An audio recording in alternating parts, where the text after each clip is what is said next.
Hello students, today in business studies we will discuss chapter number 2, that is principles of management. Students, principles of management are broad and general guidelines for decision making and behavior. They can be used for conduct in workplaces under certain situations. They help managers to take and implement decisions. So there are some features of these principles of management. Number one,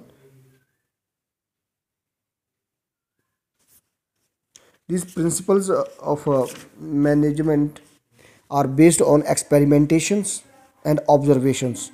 These are generally universally applicable. So these are some of the features. These are derived from a lot of experimentation. So these are some of the features of principles of management. Now let us discuss Henry Fayol's 14 principles of management.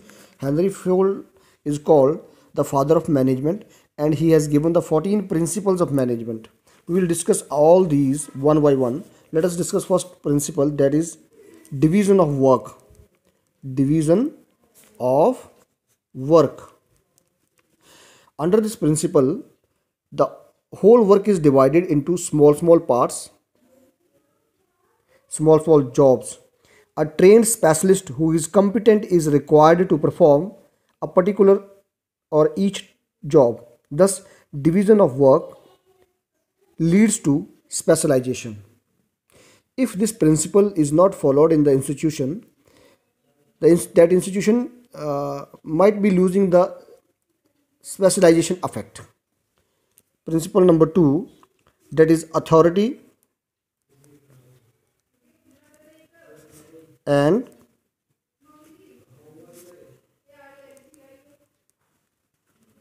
responsibility.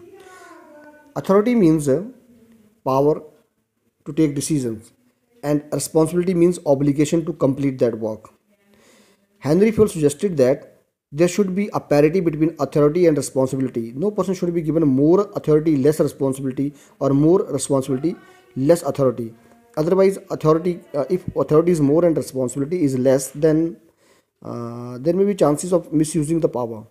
And if responsibility is more and authority is less with the employee, then it will be very difficult for him to get complete the work. Principle number 3, that is principle of discipline.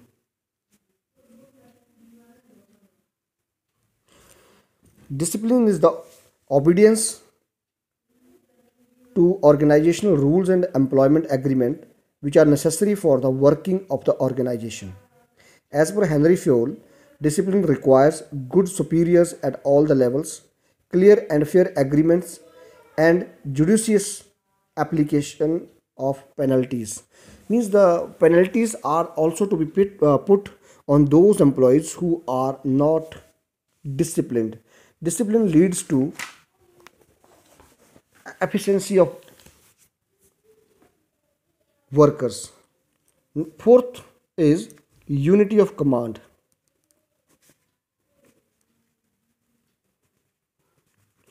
Unity of command. As per this principle, one person must have one boss. Means one person should take the instruction from one boss only.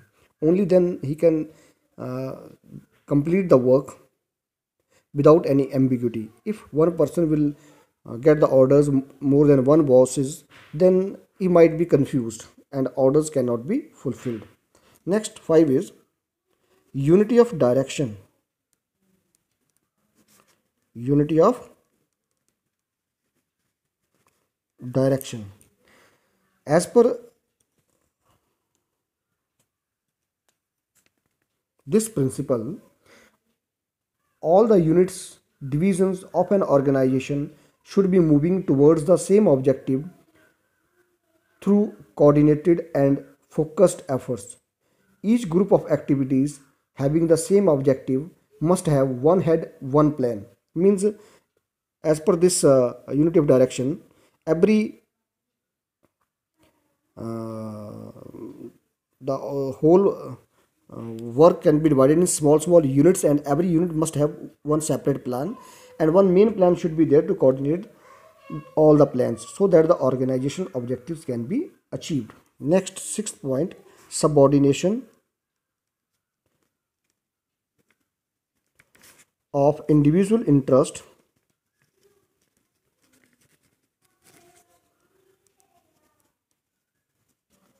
to general interest. Individual interest means interest of employees, whereas general interest means the interest of organization. As per this principle, the interest of the organization should take priority over the interest of any one individual employee. A manager can ensure this by his exemplary behavior. Managers should not fall into temptation of misusing powers for their family benefits at the cost of larger interest of the work of the company. This will raise a stature in the eyes of workers and at the same time ensures same behavior by them. Next principle, principle number 7, remuneration of employees.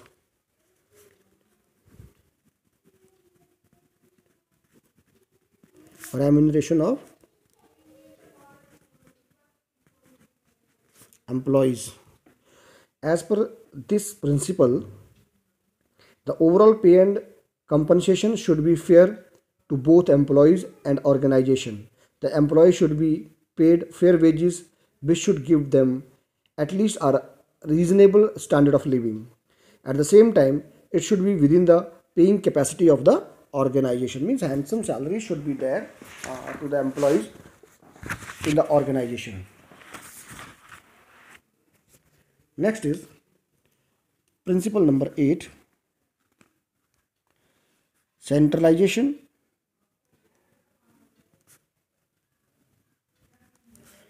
and decentralization. Centralization and decentralization. The centralization of decision making authority is called centralization, whereas its dispersal among the more than one person is known as decentralization. As per Henry Fayol, as he suggested, that there is a need of balanced subordinate involvement through decentralization with managers, retention of final authority through centralization. The degree of centralization or decentralization will depend upon the circumstances in which the company is working. In general, large organizations have more decentralization than small centralization. Means there should be an organization should not be fully centralized and should not be fully decentralized. Some power should be there in the hands of top level, and other daily routine powers can be dispersed to the other levels of management. Next, scalar chain. Principle number 9, scalar chain. As organization consists of superior and subordinates, the formal lines of authority from highest to lower ranks are known as scalar chain. Means if we take an example, there means as per this principle, Henry Fayol suggested that there should be a chain of information from superior to subordinate. Like A is a superior and two diverse departments are there. This is B and this is C and this is D. So this is a chain of superior to one department, and this is E, this is F, and this is G, and this is a chain to the second department. Now this chain should not be broken at any cost. Organization should have a chain of authority and communication that runs from top to bottom and should be followed by managers and subordinates. Means the chain should not be broken, but in emergency this chain can be broken, and this is called gangplank. This is called gangplank. This is called gangplank. Means this chain should not be broken generally, but in emergency this chain can be broken. Means C, employee of one department, can communicate with the F employee of the other department. This broken of chain is called gangplank, but this chain can be broken after fulfilling two conditions. Number one, emergency condition should be there. Number two, same level employees of different departments can interact with each other, but after informing their immediate bosses. C will inform B, and F will communicate, inform Fe that we are interacting with each other. So this is called scalar chain. Next principle is principle of order. Order. Principle of order. As per this principle, Henry Ford suggested that people and material must be in a suitable places at appropriate time for maximum efficiency. The principle of order states that a place for everything, and everything means everyone, and everyone in its uh, located place. So as per this principle, Hanifield suggested that there should be a fixed place for everything, mean for every worker and every material, so that these can be identified easily when required. Next is principle of equity. Equity. This principle emphasizes kindliness and justice in behavior of managers toward workers. There should be no discrimination against anyone on account of sex, religion, language, caste, belief, nationality, etc. etc. According to Fuel, good sense and experience are needed to ensure fairness to all the employees, who should be treated as fairly and possible. Means equal, just and fair behavior should be there. Equal behavior should be there. There should not be any kind of discrimination among the employees on the basis of caste, color, creed, sex, etc. etc. Principle number next, that is 12, stability of tenure.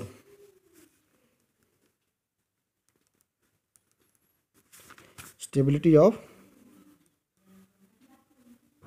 tenure of employees. Persons should be selected and appointed after due and rigorous procedure. But once selected, they should be kept at their post for a minimum fixed tenure. They should have the stability of tenure. They should have the sense that the job is secured. They should be given reasonable time to show results. This will increase the employee turnover ratio of the employees, and employee turnover ratio of the organization, and employee will feel confident and they will give their best to the organization. Third is 13 is next 13 principle is initiative. Principle of initiative. Initiative means taking the first step with self motivation. It is thinking out and executing the plan. It is one of the trail of the intelligent person. According to Henry Fayol, workers should be encouraged to develop a, and carry out their plans for improvements within the prescribed limits of authority. Means initiative means to give a sense to the employees to take first step to execute the plan. Last principle, that is principle number 14, that is a spirit de corps. De corps. This is called the principle of harmony, good relations. Management should promote a of unity and harmony among the employees. Management should promote teamwork, especially in large organizations, because otherwise objectives would be difficult to realize. It will also result in loss of coordination. A manager should replace I with we in his conversation with workers to foster the team spirit. This principle is also called the principle of team spirit. So students, we discussed Principles of management, their features, and 14 principles given by Henry Fayol, the father of management. Next part we will discuss in the next video. Okay, thank you.